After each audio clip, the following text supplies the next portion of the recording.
하나님 말씀 보도록 하겠습니다. 갈라디아서 5장 24절로 26절 말씀, 갈라디아서 5장 24절로 26절 우리 함께 한 목소리로 읽겠습니다. 시작.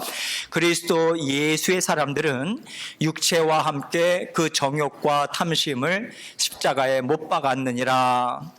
만일 우리가 성령으로 살면 또한 성령으로 행할지니 헛된 영광을 구하여 서로 노엽게 하거나 서로 투기하지 말지니라.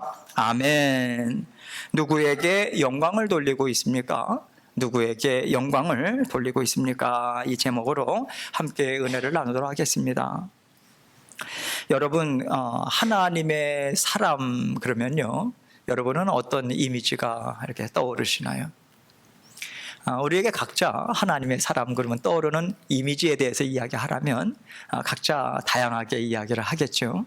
그런데 저에게는 먼저 그 떠오르는 이미지는 뭐냐면 그 욕심이 없는 사람이 아닐까 싶습니다. 욕심이 없는 사람.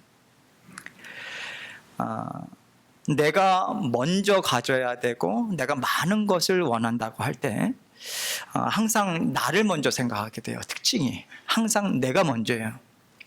그런데 이 하나님께서 우리에게 말씀해 주신 계명은 뭐냐면 너의 이웃을 너의 몸과 같이 사랑하라고 하셨습니다. 다른 사람들을 먼저 생각해야만 이룰 수 있는 거거든요. 그게 하나님 사랑에 대한 증거라고 하셨거든요. 그 삶을 살지 못해요. 나 중심의 삶, 내가 먼저 되는 삶은요. 뿐만 아니라 하나님께서 나그네와 같은 삶을 이 땅에서 살아가라. 본향이, 영원한 본향이 따로 있기 때문에 이 세상에 얽매이지 말라고. 근데 자꾸만 많은 것을 원하면 그 삶을 살아갈 수 없죠. 또 한 가지 이미지가 생각나는 것은 뭐냐면 하나님의 사람이 버럭버럭 화를 낸다고 생각해 보세요. 다혈질처럼 말입니다. 하여튼 무슨 얘기만 하면 버럭. 별명이 버럭씨야. 성경의 말씀과는 어울리지가 않아요. 성경에서 하나님께서 위대하게 쓴 하나님의 종들이 있습니다. 하나님의 사람들이 있는데 특별히 그 모세에게 하나님께서 칭찬의 말을 준 것 중에 무슨 말씀을 주셨냐면 온유함이 이 땅에서 승하다고 그랬어요. 다른 사람들보다 온유함이 많다. 온유함이라고 하는 것은 1차적으로 다른 사람들과 다툼이 없는 거죠. 싸우거나 그런 것은 없는 것을 생각을 하겠지만 거기에 멈추지 않습니다. 진정한 온유함은 뭐냐면요, 그 모세가 살아가는 그 삶의 상황이 쉽지 않았잖아요. 여러 가지 관계적인 면에서도 얼마든지 문제가 생길 수 있는 그런 과정인데 일만 생겼다 하면 모세는 엎드려요. 그 성경에 엎드렸다는 얘기는 하나님 앞에 납작 엎드렸다는 얘기고요, 기도하면서 하나님께 간구했다라고 하는 표현입니다. 모세의 출애굽기 말씀을 쭉 읽어보고 민수기서나 말씀을 쭉 읽어보세요. 모세가 나올 때 어떤 문제가 있을 때마다 특징이 뭐냐면 바짝 엎드렸더라. 그 표현이 계속해서 나옵니다. 모세는 하나님께 올려드렸어요. 사람이 감당할 수 없는 거거든요. 어떤 일이든 하나님께 끊임없이 올려드립니다. 문제도 올려드리고 관계도 올려드리고 하나님께서 인도하시기를 하나님께 여쭤요. 또 간구하고요. 하나님께서 또 생각나게 해주시는 깨달음이 있겠죠. 어디까지 가냐면 그 깨달음을 자신을 쳐서 복종시킴으로 순종합니다. 순종의 자리까지 가요. 말씀하여 주옵소서, 순종하겠습니다. 이게 온유함이에요. 그 온유함이 다른 사람들보다 승하더라, 많다, 이 칭찬이 있었습니다. 그래서 하나님께서 이렇게 하나하나 하나님의 사람, 이러한 것들을 이미지를 생각해 볼 때 우리가 언제나 던져야 되는 질문이 있죠. 그러면 나는 어떤가? 이것을 생각해야죠. 하나님께서 하나님의 사람이라고 인정해 주시고 하나님의 칭찬을 주신 분들이 많이 있는데 그분들과 나는 많이 다른가? 아니면 내가 가깝게 가고자 애를 쓰는가? 이것을 이제 돌아봐야 되지 않겠습니까? 이게 바로 말씀을 묵상하는 거예요. 하나님께서 이러한 삶을 살라고 하셨는데 나는 과연 이러한 삶을 지금 살아가고 있나? 이게 말씀 묵상입니다. 진정한 말씀 묵상은 그거예요. 여러분, 오늘날 그 어느 때보다도 성도님들의 말씀의 지식 수준이 상당히 높아요. 그만큼 배울 만한 그런 기회가 상당히 많습니다. 지금 뭐 유튜브로 어디를 들어가든지 간에 뭐 신구약부터 개별 성경 공부부터 얼마나 많은지 몰라요. 뿐만 아니라 하나님의 그 하나님을 더 알기를 원하는 소원함, 이것들이 더해지면서 이러한 말씀의 어떤 지식의 수준들이 상당히 많이 높은데, 그러나 여러분도 또 저도 인정할 수밖에 없는 게 오늘날 기독교를 생각할 때 정말 많은 문제들이 있습니다. 과연 세상 사람들이 믿음의 자녀들을 보면서 하나님이 살아계시다면 정말 살아있는 것 같다, 이런 생각을 하게 될까? 부끄러운 부분이 참 많이 있죠. 자, 그렇다면 우리가 많이 알고 있어요. 많이 배우는데 어떻게 하나님을 닮은 모습은 점점 더 희박해져 갈까? 이것을 우리가 근본적으로 질문을 던져야 되지 않겠습니까? 그 이유가 뭘까? 다른 데서 멀리 찾아볼 필요가 없더라고요, 저는.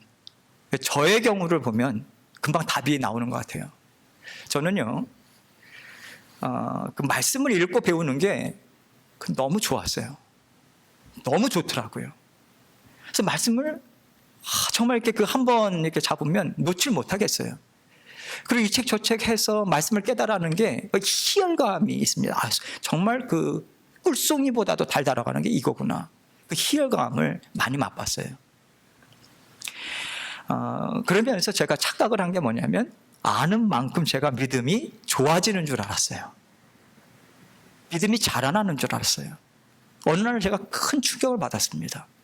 말씀을 그렇게 좋아하고 사모하는데 어느 날 제 아내가 힘들어하고 아파하는 것을 공감을 못하는 냉혈 인간이 돼버리고 말았어요. 너무 놀랐어요. 그 이후부터 하나님께서 얼마나 많은 아픔을 주시는지 모르겠습니다. 그만큼 제 마음이, 심령이 딱딱해진 거예요. 너무 굳어버렸어요. 그걸 파야, 잘게 부숴야 씨앗을 뿌리고 열매를 먹을 거 아니에요. 그래서 하나님께서 깊게 넓게 마구 파더라고요. 무지 아팠어요. 그러면서 깨달아지는 게, 하나님의 말씀이 나의 심정이 되고 하나님의 말씀이 내 삶의 내용이 돼서 하나님의 말씀을 살아내는 삶, 그게 진짜 제자된 삶이다. 하나님의 자녀된 삶이다. 이거를 끊임없이 하나님께서 들춰내주고 들춰내시더라고요. 지금도 그 과정 가운데 있고요. 하나님께서 이것을 깨닫게 해주시면서 이제 하나님께서 살려주셨다라고 하는 안도감이 생기기 시작했습니다. 큰일 날 뻔했어요. 여러분, 제가 가만히 보니까 말씀을 깨달아 아는 것에 도취가 된 것이지, 말씀에 깨닫는 대로 순종하려고 제가 말씀을 배우고 말씀을 읽기를 좋아했던 게 아니더라고요. 결론은 그거더라고요. 제 지식욕을 쫓았더라고요. 그래서 깨달아 아는 말씀이 제 삶 가운데 전혀 영향을 미치지 못하고 있다. 다시 말하면 말씀을 살아낼 생각이 없더라. 그래서 저는 망하는 길로 말씀을 아는 만큼 달려갔던 사람이에요. 그래서 하나님께서 건전해 주셨고, 그 이후부터 정말 말씀을 읽을 때마다 하나님의 마음, 그래서 하나님의 말씀에 가장 깊이 있는 하나님의 마음이 분명하게 드러난 것이 하나님의 말씀 아닙니까? 여기에 초점을 맞추도록 하나님께서 인도해 주고 계세요. 오늘 갈라디아서 말씀을 사도 바울이 갈라디아 교회 성도들에게 보내주고 있어요. 다른 거 아니에요. 하나님의 마음이 어떠한가? 어떠한 마음이겠습니까? 너 말씀 들었지? 배웠지? 그럼 살고 있냐? 무슨 말씀이 들리냐? 그럼 말씀이 들린 대로 살고 있냐? 이거 들려주고 싶어서 이 편지글을 좀 써서 보내고 있는 거예요. 갈라디아 교회뿐만 아니라 거기에 흩어져 있는 수많은 교회 회람용으로 보내는 거죠. 말씀을요, 복잡하게 풀려면 무지 복잡하게 풀 수도 있어요. 그런데 말씀만큼 단순하게 생각하면 정말 참 쉽고 단순한 말씀도 없습니다. 그게 하나님 말씀의 특징이에요. 그러니까 아이들도 말씀을 듣고 깨달아서 은혜를 받잖아요. 그 하나님 말씀의 하나님의 말씀의 신비로움입니다. 말씀의 지식이 풍성한 오늘날 우리가 붙잡아야 되는 건 다른 게 아닌 것 같아요. 말씀을 단순하게 들어야 합니다. 다시 말해서 어떤 말씀이 여러분에게 지금 들려오고 있냐 이거죠. 이 말씀을 들으면서 이거는 이 사람이 들어야 되는데 이미 우리는요 은혜 자리에서 벗어난 거예요. 큰일 날 자리입니다. 그거 아니에요. 언제든지 말씀은 그 순간에 나에게 주시는 말씀이에요. 그 맞습니다. 언제나 나에게 주시는 말씀으로 들어야 되는 거예요. 그러면 들렸어. 그러면 깨닫게 해주시겠죠. 깨달은 말씀을 살아내고 있는가, 이걸 끊임없이 점검하고 나아가는 것이 믿음의 자녀들이라는 거죠. 말씀대로 살고 있는 거, 이거를 기억하고 생각하면서 살아내야 된다는 거예요. 하나님은요, 이거 했냐 저거 했냐 이 말 했냐 저 말 했냐, 하나님 관심 전혀 없으세요. 하나님은 언제나 무엇을 보십니까? 마음의 그 근본을 보십니다. 마음의 동기. 사람은 속일 수 있겠죠. 하나님 못 속입니다. 얼마든지 마음에는 강팍함으로 가득 차 있으면서 겉으로는 유하게 얼마든지 할 수 있어요. 그러니까 하나님의 마음의 중심을 보시고 하나님 그 마음을 받으시는 것이지 우리의 말소리나 우리의 행동이나 그거 받으신 게 아닙니다. 우리가 이것을 분명하게 인식하고 하나님께서 오늘도 이 갈라디아서 말씀을 통해서 갈라디아 교회 성도들에게도 지금 나에게도 하나님께서 하나님의 마음을 지금 들추어내 보여주시고 계시다, 이 마음으로 한 절 한 절 말씀을 보도록 하겠습니다. 24절 말씀을 먼저 보겠습니다. 같이 읽습니다. 시작. 그리스도 예수의 사람들은 육체와 함께 그 정욕과 탐심을 십자가에 못 박았느니라. 이 얘기는 결국에 하나님의 그 사람의 마음의 터전이 무엇이냐, 이게 결국 이거 이야기하려고 하는 거예요. 자, 여러분, 우리가 어디에서 거듭났습니까? 우리가 생명을 모든 부모님으로부터 받아서 이 땅에서 살아가요. 그러나 제2의 거듭남이 있죠. 탄생이 있죠. 새롭게 태어나는 것. 거듭나는 자리가 어디입니까? 세상입니까? 세상에 속한 사람들로 우리는 살아가고 있습니까? 아니죠. 어디에서 우리는 거듭납니까? 우리 죄를 대신해서 십자가 위에서 달려 죽으신 예수 그리스도의 보혈의 피, 그 자리에서 우린 거듭난 거예요. 그래서 보혈의 피는 우리의 마음의 고향이에요. 그래서 보혈의 피가 우리 마음의 성품의 근간이에요. 그게 기본입니다. 그게 바탕이에요. 이것을 우리가 항상 생각해야 돼요. 그래서 세상 사람들이 요즘 세상을 보면 이것은 죄도 아니더라, 요즘 세상 사람들 보면 이렇게 살아가는 거더라, 우리 그거 취하지 않습니다. 그것을 맞다고 하면서 우리는 공감대를 이루면서 우리는 세상을 살아가지 않아요. 그건 세상에 속한 사람이죠. 언제나 우리는 세상의 말들 들려오는 것을 무엇을 통해서 필터링을 합니까? 하나님의 말씀이에요. 하나님이 이렇게 말씀하셨다, 하나님 우리를 이렇게 대하셨다, 하나님께서 이런 일들이 이루어 가신다. 성경을 통해서 모든 들려오는 이야기, 나타나는 현상을 필터링을 해가지고 받아들이는 거예요. 하나님의 말씀을 맞지 않으면 우리는 받지 않습니다. 아무리 우리의 귀를 혹하게 하는 말이라 할지라도 우리 내버립니다. 결국 우리에게 독이 되기 때문에 그렇습니다.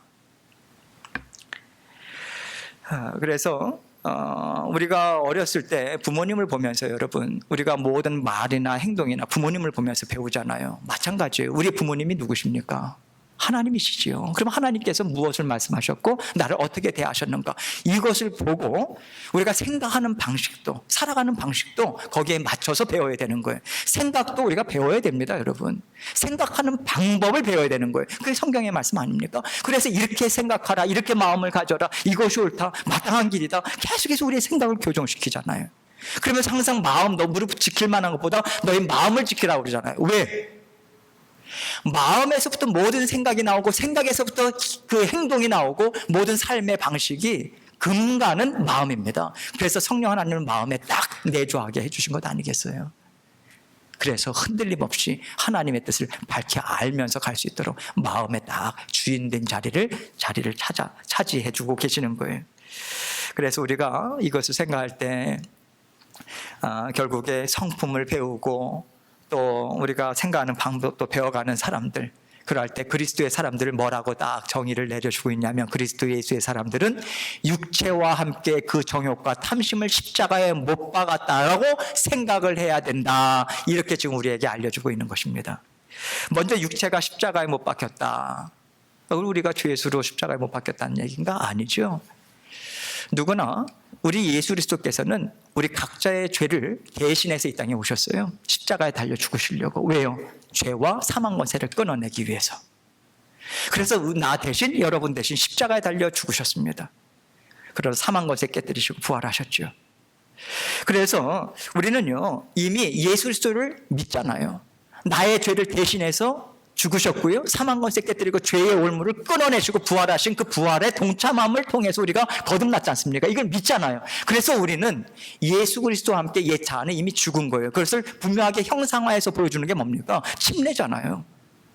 물속에 완전히 잠김을 통해서 내 옛 자아는 완전히 죽은 거예요. 그러나 다시 일어남을 통해서 예수 그리스도의 부활에 동참해서 이제 새 사람이 되어서 살아간다는 얘기예요. 하나님의 성품으로 예수 그리스도의 자녀로 살아간다라고 하는 것이 침례의 가장 근본적인 정신 아닙니까? 우리의 옛사람은 이미 죽었어요. 그래서 죽은 자와 같이 우리는 생각을 하는 거죠. 그러나 육신의 정욕과 탐심을 십자가에 못 박으라고 지금 이야기하고 있죠. 여러분, 탐심이라고 하는 것은 욕심을 말하지 않습니까? 육신의 정욕과 탐심은 항상 쌍을 이루어요. 따로따로 놀지 않습니다. 항상 정욕이다 하면 반드시 그 옆에는 욕심이 함께 붙게 돼 있어요. 욕심 그러면 여러분 쉽게 생각할 수 있는 이미지가 뭐냐면 부채를 생각하시면 돼요. 부채. 불난집에 부채질하는 거 있죠. 정욕이 일어나죠. 탐심이 마구잡이로 부채질을 하는 거예요. 그럼 정욕이 점점 더 활발 타오르는 거예요. 이게 그래서 쌍이라는 거예요. 쌍. 우리 안에 있는 욕심이요. 우리가 예수 그리스도와 함께 예수 그리스도를 믿는 믿음을 통해서 우리는 십자가에 이미 옛 자아는 죽었어요. 그래서 우리의 죄는 이미 십자가 위에서 해결함 받았습니다. 사탄에게 죄를 하나님께서 죄에 대한 책임을 물으시고 우리는 예수 그리스도의 의로우심을 믿는 믿음으로 우리는 거듭나서 이제는 하나님의 자녀로 하나님과 함께 자유롭게 살게 됐어요. 그 십자가의 보혈의 피가 성령 하나님의 내주하시는 그 내주하심을 통해서 늘 24시간 우리에게 흐르고 있습니다. 그래서 언제나 우리는 하나님 앞에서 거리낌 없는 자녀로 다시 일어설 수 있는 근본은 십자가의 보혈이 흐르고 있기 때문에 그래요. 근데 이 구원파가 이 이단이 말입니다. 지금 지은 죄나 앞으로 지을 죄까지도 이미 다 해결함을 받았기 때문에 이미 죄에 대해서는 얽매일 필요가 없다. 이 논리를 피면서요. 그들은 전도를 하거나 무엇을 포교 활동을 한다 할지라도 거짓말, 부도덕 행위 전혀 죄가 아니에요. 왜? 죄가 해결됐잖아요. 이상한 낮은 논리로 그렇게 펼쳐나가는 것이 구원파 아닙니까? 우리에게는 십자가 보혈이에요. 십자가 보혈이 있어서 언제든지 우리의 죄와 우리는 계속해서 그 갈등 가운데 갑니다. 그러나 우리는 갈등의 자리에만 서 있지 않죠. 언제든지 죄의 올무를 끊어내고 그 능력을 우리에게 주셨다는 것입니다. 자녀된 권세를 받아 누리는 자리로 언제든지 일어설 수 있도록 성령께서 그 역사 우리 가운데 하신다는 얘기예요. 그래서 성품과 새로운 소망과 새로운 피조물로 우리는 날마다 살아가고 있다. 아침에 일어서서 오늘 어떻게 살아갈까라고 하는 생각보다 오늘 새로운 피조물로 나는 살아간다. 그거 붙잡고 살아가시면 되겠습니다. 새로운 은혜가 있기 때문에 그렇습니다. 그래서 이것을 사도 바울은 다시 한번 상기시켜주고 계시는 거예요. 그리스도 예수의 사람들은 십자가 보혈의 그 자리에서 날마다 거듭나는 하나님의 자녀들로 얼마든지 살아갈 수 있는 십자가에 못 박고 이겨낼 수 있는 자녀된 권세를 받아 누리는 자녀들이다. 이거 다시 한번 지금 알려주고 있는 것입니다. 그러면서 25절과 26절을 같이 볼 텐데요. 이렇게 선포하고 있어요. 25절 있습니다. 시작. 만일 우리가 성령으로 살면 또한 성령으로 행할지니 헛된 영광을 구하여 서로 노엽게 하거나 서로 투기하지 말지니라. 만일 우리가 성령으로 살면 또한 성령으로 행할지니. 여러분, 우리가 하나님의 자녀가 됨과 동시에 성령이 우리에게 선물로 임합니다. 성령이 우리 마음 가운데 딱 내주하시는 거예요. 우리가 눈에 보이지 않죠. 그러나 우리가 하나님의 말씀을 이제는 깨닫게 시작하고 예수님이 나를 위해서 죽으셨다라고 하는 것도 믿어지기 시작하고, 물론 그 정도는 점점 더 더해져 가겠지요.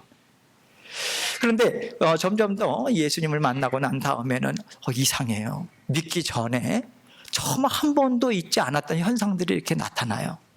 참 예배를 드리고 싶어요. 기도를 하고 싶어요. 그리고 이 말씀을 자꾸만 읽고 싶어요. 한 장 읽다 보면 2장 읽고 싶고, 2장 읽다 보면 3장 읽고 싶고. 이게 새로운 성향이거든요. 성령께서 내주하심을 통해서 그렇게 또 거듭난 증거나 이런 것들을 우리에게 보여주신단 말이죠.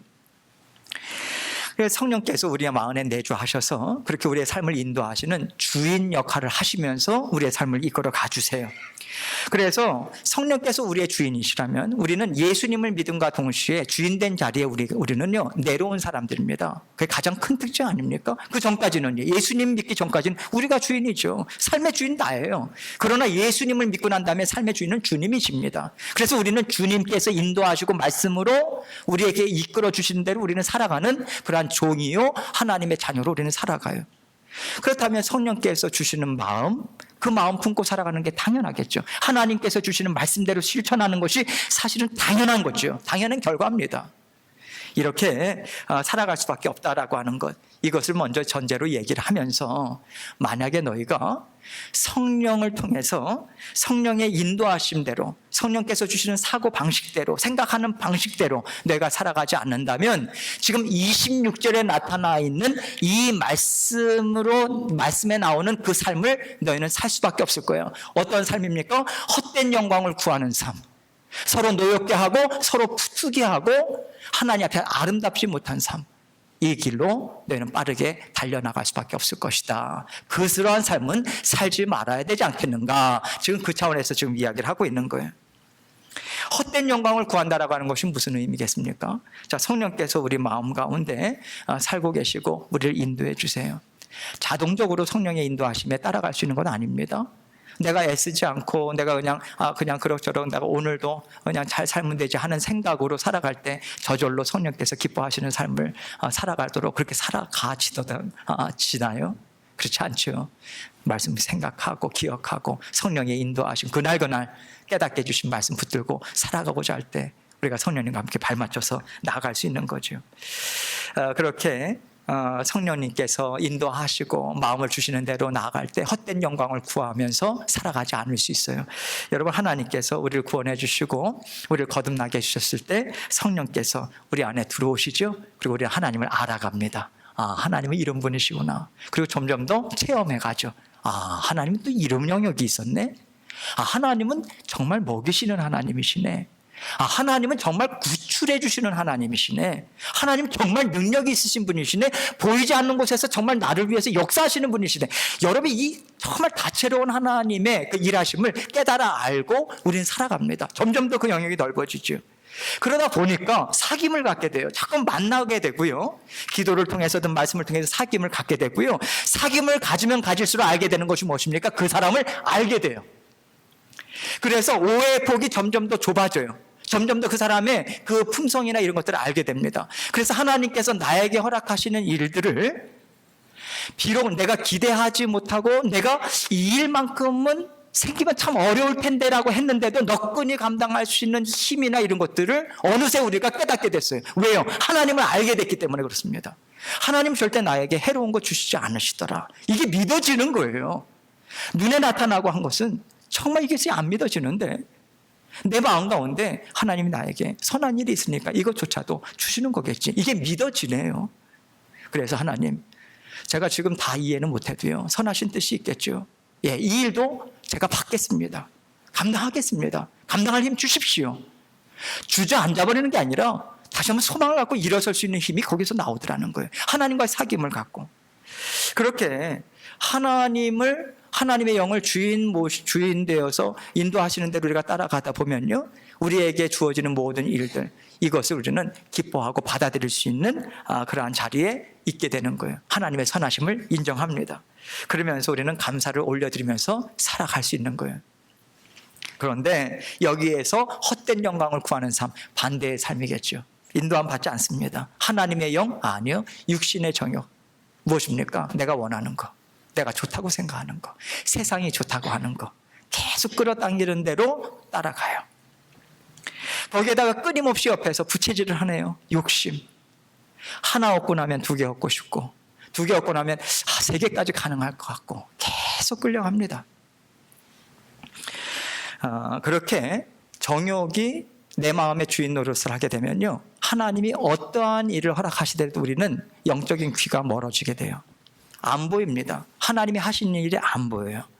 하나님은 24시간 우리 곁을 떠난 적이 없어요. 어떠한 일도 하나님의 허락하심이 아니면 우리에게 발생하는 적이 없습니다. 그런데 예전에는 말씀을 읽거나 말씀을 듣거나 이건 나에게 주시는 말씀이지, 이거 붙잡고 살라고 하시나 보다, 지금 이곳으로 가야 되나 보다. 이렇게 깨달아지고 하나님이 말씀을 주실 때 이건 나에게 주시는 말씀이야. 그렇게 들려오기도 하고 깨달아졌는데 어느 순간부터인가 듣기 싫어. 또 그 소리네. 그냥 놔두세요, 저 좀. 이런 마음이 생기면서 점점 더 하나님의 말씀을 멀어지게 합니다. 영적인 길은 두 가지밖에 없어요. 하나님의 길 아니면 세상의 길입니다. 세상은 사탄이 좋아하는 길이고 멸망의 길이죠. 중간은 없어요. 그러니까 하나님의 것을 기쁨으로 받아들이지 않는 그만큼 세상의 것이 들어왔다 보시면 되겠습니다. 끌려가죠.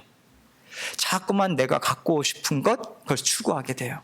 그리고 내가 갖고 있는 것으로 만족하게 돼요. 그래도 내가 능력이 있으니까, 그래도 내가 이만큼 살려고 하니까 난 잘 사는 거야. 이 정도면 믿음 있는 삶이지. 자꾸만 나 중심으로 생각을 하게 돼요. 그러면서 이것으로 만족하는 것이 내 자신에게 영광을 돌립니다. 그러면서 나를 높이죠.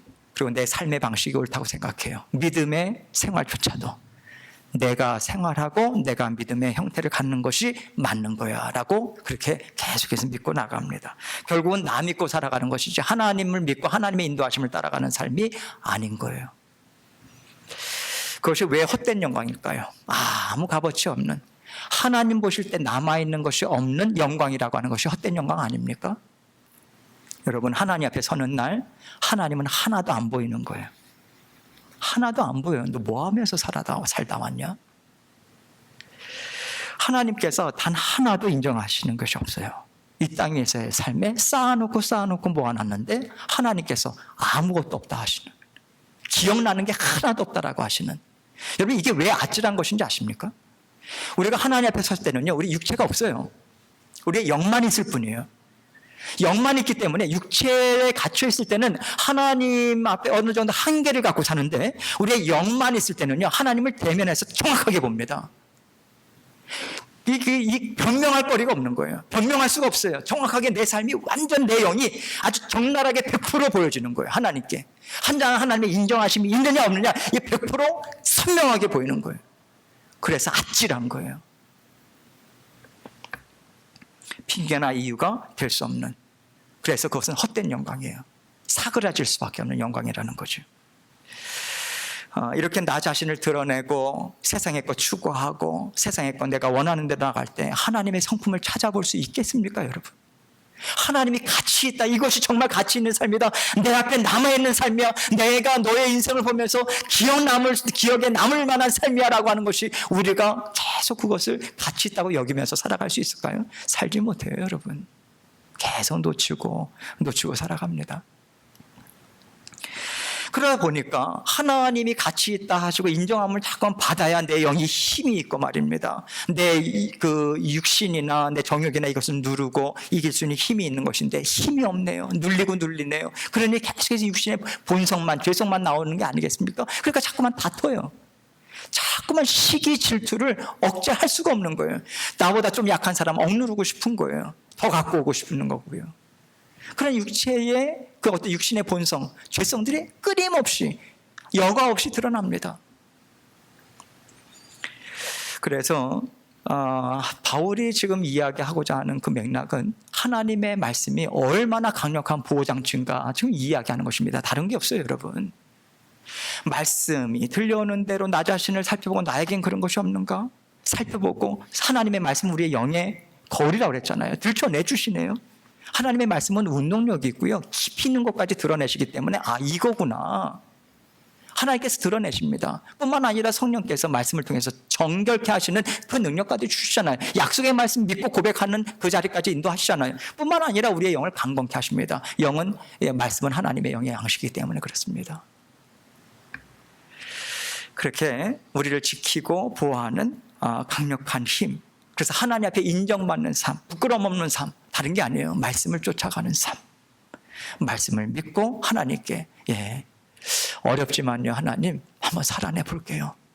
하나님의 성품, 정말 하나님께 구합니다. 그렇게 살아갈 때 하나님께서 주시는 힘과 능력, 지혜, 명철 하나님께서 함께 하세요. 무엇으로 내 인생을 값지게 할 수 있을까? 무엇으로 내 가정이 살아날 수 있을까? 무엇으로 내 사업장이 정말 하나님 보실 때 힘있게 일어설 수 있을까? 무엇으로 주의 몸된 교회가 든든히 서어나갈까? 설 수 있을까? 다른 거 없습니다. 나 각자 한 사람 한 사람이 말씀으로 내 마음을 들여다보고 자꾸만 다른 사람 보지 마세요. 나를 봐야죠. 나는 내 마음이 어떤가?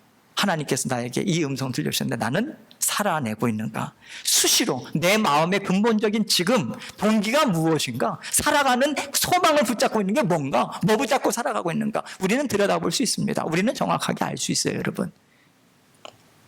계속해서 살피고 다스리고 하나님의 말씀으로 다스릴 수 있는 힘과 능력 주시지요. 하나님께서 그렇게 인도하시면서 순종할 때 우리는 하루하루 하나님 앞에 승리의 삶을 거기에서부터 살아갈 수 있는 거예요. 하나님, 저 오늘 승리했어요. 이 고백 하나님께 올려드려야 되지 않겠습니까? 하나님께서 잘했다 칭찬하실 수 있는 이유가 우리 마음 깊은 곳에 있다. 이것을 우리가 늘 기억하고요. 우리가 자꾸만 갖고 있는 것 없다고 서럽게 여기지 마세요, 여러분. 생사화복 모든 세상의 것이 하나님의 것입니다. 하나님께서 때를 따라서 우리에게 주기도 하시고요. 하나님께서 거두시기도 하시고 하나님께서 그렇게 인도하세요. 말빨 딸린다고 억울하다고 그렇게 생각하지 마세요. 하나님께서 우리의 삶을 인도하시면서 하루하루 사는 게 힘겹더라도 하나님께서 날마다 말씀을 통해서 그래도 내가 한번 내 육신의 정욕, 내 안에서 일어나고 있는 안 좋은 마음들 하나님의 말씀을 한번 다스려 볼게요. 애써 볼게요. 할 때 하나님께서 잘했다. 너의 삶이 참 기쁘다. 하나님의 인정하심이 거기에 있는 거예요. 그게 영광 올려드리는 삶 아닙니까? 아버지의 하나님 되심을 인정하는 삶이 하나님께 영광 올려드리는 것 아니겠어요?